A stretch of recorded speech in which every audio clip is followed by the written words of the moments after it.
Assalamualaikum warahmatullah. Dan 4 hal yang menjaminkan banyak rizki, bukan memudahkan rizki. Tolong Bapak Ibu hafal 4 hal, bukan menjaminkan rizki, bukan memudahkan rizki, tidak. 4 hal mendatangkan rizki kemari. Dan 4 hal bukan Allah kasih kemudahan berarti kita berjalan mencari rizki Allah kasih, tidak. Bukan dikasih kemudahan, tapi di mana saja kita ada, posisi kita di mana saja, Allah datangkan rizki kepada kita. Yang pertama, qiyamul lail, salat malam. Yang kedua, berbanyak istighfar waktu sahur. Kalau anda tidak salat malam, jangan tinggalkan istighfar waktu sahur. Waktu sahur kapan? Kira-kira 30 menit sebelum azan. Disitulah Allah sendiri memuji, Allah bangga dan senang terhadap orang yang sahur. Sampai ulama berkata, tidak ada ibadah yang terbaik di waktu sahur selain istighfar. Jadi boleh baca Quran, boleh salat malam, boleh zikir, boleh apapun, tapi yang terbaik istighfar. Fokus hanya istighfar. Astaghfirullah wa atubu ilaih, termasuk istighfar Allahumma anta rabbi la ilaha illa ant, yang Bapak Ibu tahu sayyidul istighfar, yang terutama, yang paling luar biasa. Allahumma anta rabbi la ilaha illa anta khalaqtani wa ana abduka wa ana ala ahdika wa wa'dika mastata'at a'udzu bika min syarri ma sana'at abu'u laka bi ni'matika alayya wa abu'u bi dhanbi faghfirli fa innahu la yaghfiru dzunuba. Ya Allah, kalau kita fahami doa ini luar biasa. Oleh karena itu kata Rasulullah, barang siapa yang membaca sayyidul istighfar kemudian di malam hari dengan keyakinan dia meninggal habis baca istighfar, masuk surga. Masuk surga. Berarti ini salah satu doa yang menjaminkan dengan mudah masuk surga. Jadi 4 hal yang mendatangkan rizki, bukan kita mencarinya, dia yang datang kemari. Apalagi saat mencari lebih mudah. Qiyamul lail, salat malam. Tapi dalam bahasa, mohon maaf Bapak Ibu, dalam bahasa Arab disebut qiyamul lail, bukan salat. Tapi kalau diterjemahkan dalam bahasa kita salat. Tapi kenapa di situ qiyamul lail diberikan qiyamul lail? Qiyam artinya berdiri, berarti lama. Saking lama berdiri dikaitkan jadi qiyamul lail. Qumil laila ya ayyuhal muzammil. Apa terus? Qumil lail, berdirilah saat malam. Berdirilah, bukan salatlah malam, tidak, berdirilah malam hari.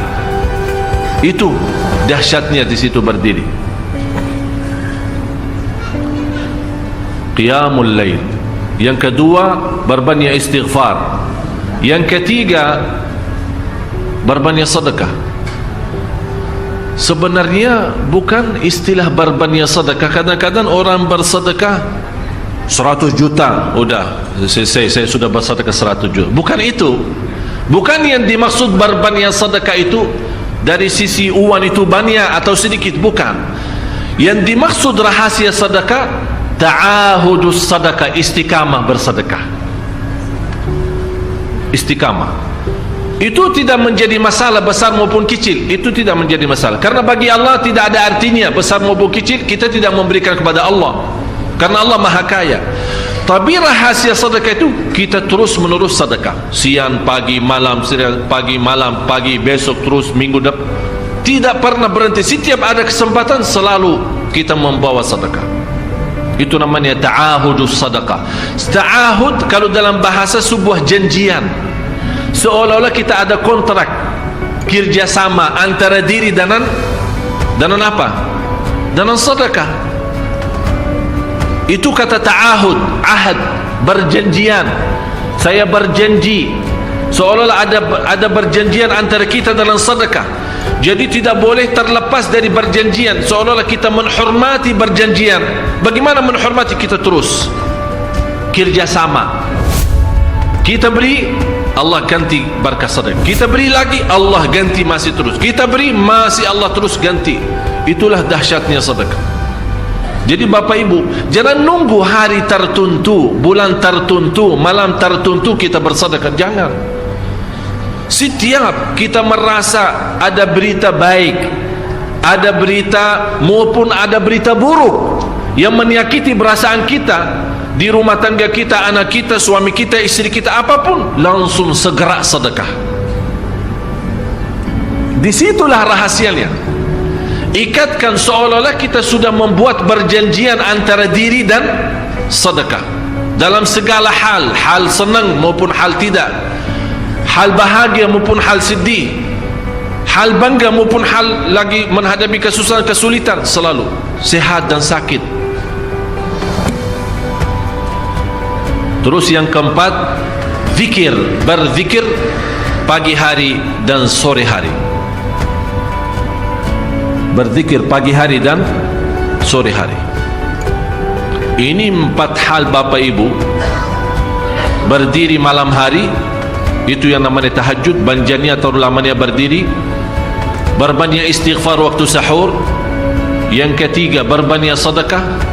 Sudah Bapak Ibu mengerti? Jadi istilah berbanyak sedekah bukan artinya harus banyak dari jumlah hitungannya, tidak.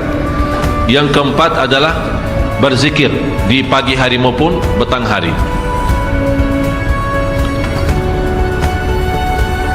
Amman huwa qanitun ana al-laili sajidan wa qa'ima. Sajidan wa qa'ima.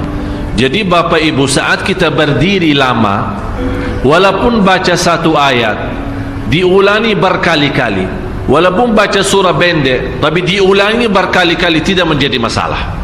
Bapak Ibu hanya hafal qulhu. Qulhu dibaca 3 kali, pahalanya seperti baca Al-Quran 30 juz. Ada seorang salih mengajak kawannya, sudah mendekati subuh, ayo bangun salat malam dan baca sepertiga Al-Quran. Langsung orang itu menjawab, bagaimana saya baca, sebentar lagi muazan.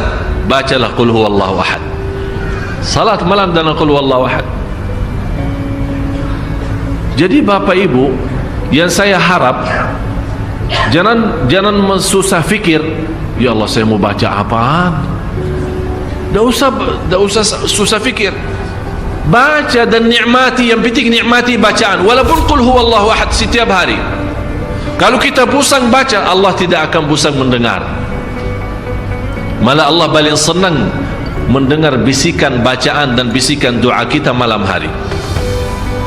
Allah paling senang mendengar bisikan doa munajat kita malam hari. Itu luar biasa.